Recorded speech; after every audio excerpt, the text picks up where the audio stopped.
마이오카디알 프로텍션 관련돼서 이제 그 하나의 일종인 이제 카디오플레지아 관련돼서 이제 리트로그레이드 이 카디오플레지아에 대해서 계속 말씀을 드리고 있는데, 이 보고 등은 이 리오퍼레이티브 캐비지 경험을 이제 평가를 했고, 이 리트로그레이드 카디오플레지아를 사용하지 않는 수술은 이 모탈리티의 인디펜던트 이제 프리딕터임을 증명을 했다고 이렇게 얘기를 하고, 이 저자들은 리오퍼레이티브 캐비지에서 리트로그레이드 카디오플레지아의 사용을 이제 강력히 이제 권하고 있습니다. 재수술을 받은 환자에게 이제 안테그레이드 카디오플레지아 주입에 이제 기술적인 이제 어려움이 있을 수가 있고, 이런 어려움을 제기했고, 리트로그레이드 카디오플레지아의 이제 일상적인 사용을 주장을 했습니다. 리오퍼레이티브 환자의 이제 리트로그레이드 이제 카디오플레지아의 사용과 관련된 이제 모탈리티의 이제 감소는 이 아웃컴에 있어서 이 최적의 마이오카디알 이제 프로텍션의 중요성을 이제 강조를 하고 있고,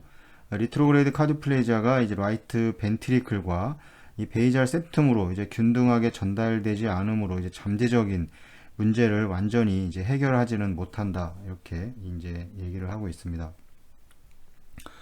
이 리트로그레이드 카디오플레지아는 리오퍼레이티브 에올틱 밸브 프로시저에서 이 마이오카디알 이 프로텍션을 위한 우수한 테크닉으로 이제 주장이 되고 있고, 이 코로나리 오스티아로 카디오플레지아를 이제 주입하기 위해서 이제 수술 중단을 짧게 하고 이 밸브 리플레이스먼트를 할 수 있다는 점, 컨티뉴스 카디오플레지아와 이제 유사, 그다음에 이제 그 CAD가 있는 마이오카디움 부위로의 이제 카디오플레지아의 주입, 이 퍼퓨전 캐놀라로 이제 코로나리 오스티아를 조작할 필요성이 이제 제거된다는 이런 장점들을 이제 얘기를 하고 있고, 실제로 지금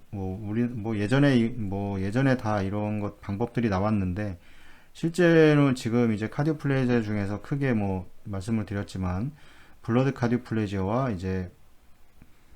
이 크리스톨로이드 카디오플레지아로 나눴을 때, 블러드는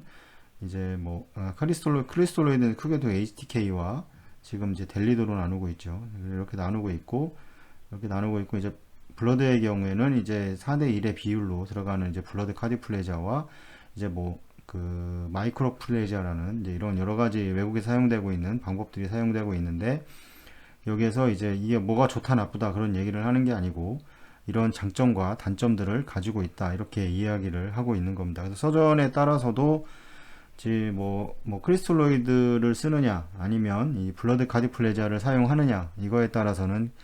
많은 이제 어떤 그런 생각들을 가지고 계시는 것 같습니다. 그래서 저희는 이제 거기에 맞게 이제 회로를 준비를 해야 되고, 이제 거기에 맞는 이제 압력과 플로우를 이제 유지를 하는 이제 그런 거에 더 중점을 맞춰야 될 필요가 있습니다. 리트로그레이드 카디오플레지아의 이제 리미테이션은 다들 계속 얘기를 하지만, 이 환자의 이제 아나토미로 인해서 그 리트로그레이드 카테타를 삭관하기가 다소 이제 까다로울 수가 있습니다. 이게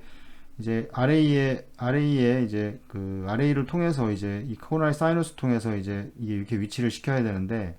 이게 이제 블라인드로 하다 보니까 이제 잘 좀 삭관이 안 되거나 위치가 정확하게 들어가지 않아서 이제 압력이 잘 형성이 되지 않는다거나 이런 경우가 이게 이렇게 오토 발론과 이제 매뉴얼 발론을 이렇게 나눠서 사용할 수가 있는데,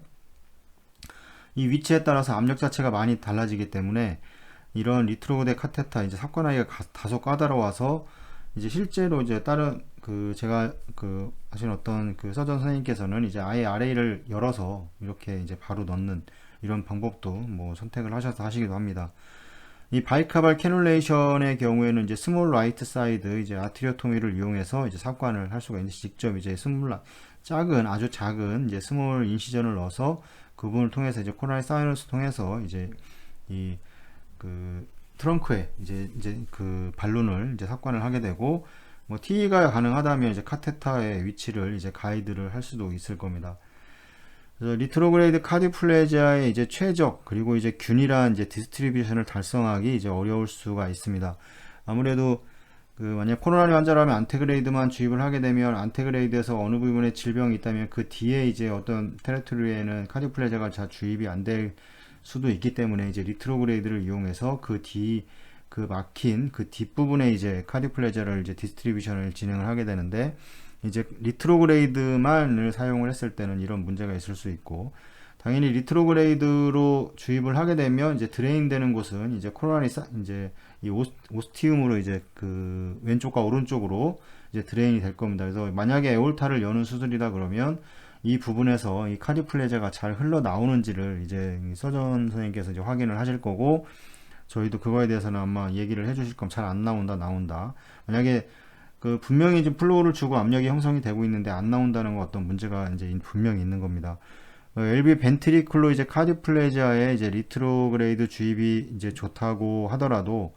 이 septum과 라이트 벤트리클은 이제 흔히 이제 언더퍼퓨즈 된다, 이렇게 이제 이런 제한점을 가지고 있고,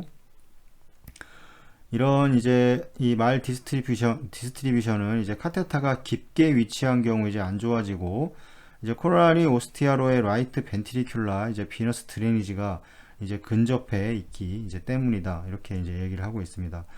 이런 문제는 라이트 사이드에 위치한 이제 베인 그라프트나 아니면 이제 라이트 코로나리 오스티아를 통한 이제 카디플레이자 주입을 통해서 이제 해결을 해야 되고, 이제 부가적으로 이제 안테그레이드 루트 이제 그 도즈는 이 라이트 벤트리클 프로텍션을 제공하기 위해 이제 주입이 될 수 있다, 이렇게 얘기를 하고 있습니다. 리트로그레이드 주입 시 이제 과도한 압력은 이제 주의를 이제 기울여야 하는데, 너무 이제 압력이 이제 정맥 시스템에 그 관이 삽관이 돼서 이제 카디오플레자를 그 주입을 하는 거기 때문에 이 정맥 시스템에 대한 압력은 또 이 그 동맥 시스템에 비해서는 상당히 많이 낮습니다. 근데 너무 과도한 압력이 형성이 되게 되면 뭐 이제 파열이라던가 이런 것들이 발생을 할 수 있기 때문에 이제 조심을 해야 됩니다. 그래서 이제 지금 리트로그레이드만 사용을 하는 분은 이제 뭐 아마 거의 없을 텐데, 안테그레이드 같이 이제 병합을 해서 이렇게 사용을 보통은 대부분 하게 됩니다. 만약에 그 AR이 심해서 안테그레이드로 이제 주입을 못하는 경우는 이제 리트로그레이드를 먼저 삽관을 하고, 이 리트로그레이드를 주입을 해서 이제 그 카디악 어레스트를 이제 시키고, 그다음에 이제 에올타를 열어서 이제 오스티아에 이제 직접 라이트와 레프트에 직접 이렇게 주입을 하는 방법을 이렇게 하시는 분도 계시고, 어떤 방법으로 주입을 하든 서전마다 그런 이제 다르기 때문에 이제 그거에 대한 이제 각각의 이제 그 서전 선생님들의 그 방법에 맞추어서 이제 이 펌프도 준비를 해야 될 겁니다.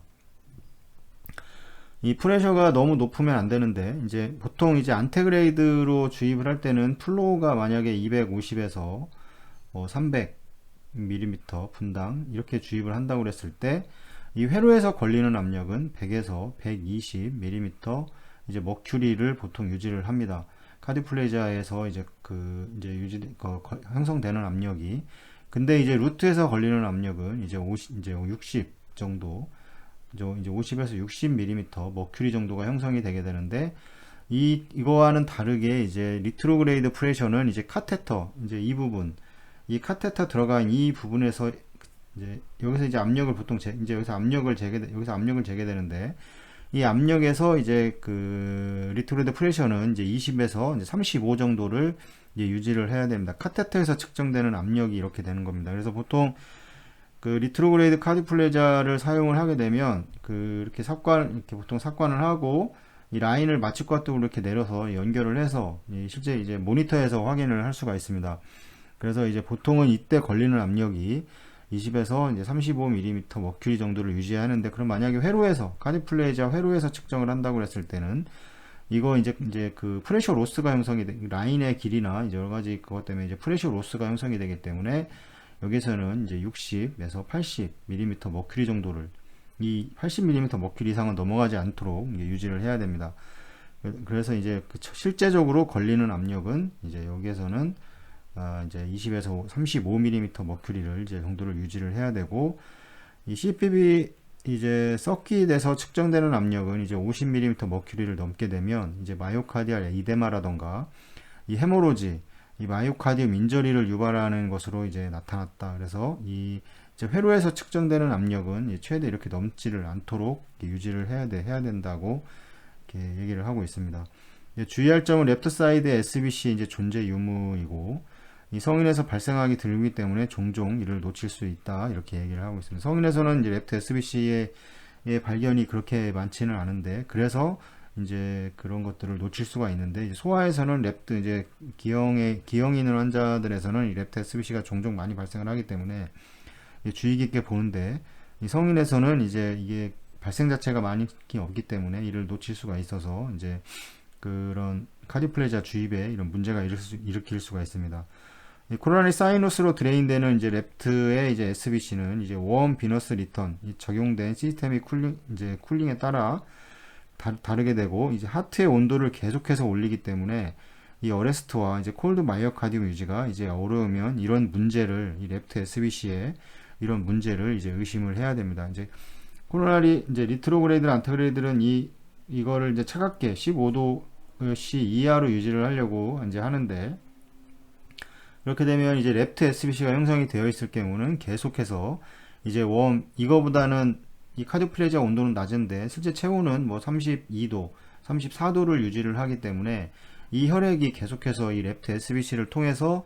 이제 그 하트로 유입이 되기 때문에 이제 하트의 온도를 계속해서 올릴 수가 있고 이런 이제 마이오카디움은 크게 이제 그 메케니컬 어레스트와 이제 케미컬 어레스트로 나뉘게 되는데 이 메케니컬의 경우에는 이제 이게 바로 온도입니다. 온도를 낮게 유지를 해서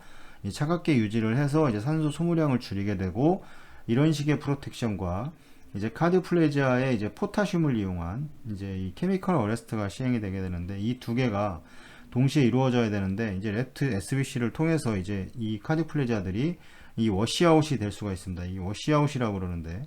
이 워시아웃이 되게 되면 이제 이런 것들이 이제 다 그 워시가 되면서 이제 그 어떤 심장의 액티비티가 형성이 된다던가 뭐 이런 문제를 일으킬 수 있기 때문에 이런 부분에 계속해서 지속적으로 이런 문제가 발생을 한다면 이 랩트 SBC를 이제 뭐 그 의심을 해봐야 되겠지만 또 하나는 이제 에올타 ACC가 제대로 이제 그 ACC가 제대로 되어 있지 않을 경우 완전히 그 에올타 크로스 클램프가 되어 있지 않은 경우에도 지속적으로 코로나리를 통해서 이 혈류가 유입이 되기 때문에 이 마찬가지로 이제 그 심장을 자꾸 따뜻하게 데우게 되고 그 다음에 이제 이런 워시아웃을 이제 일으키게 되는 이런 문제가 발생할 수 있기 때문에 이런 여러 가지 이제 그런 그 변수에 대해서 좀 생각을 해봐야 됩니다. 오늘 여기까지 하고 다음에 또 말씀드리도록 하겠습니다.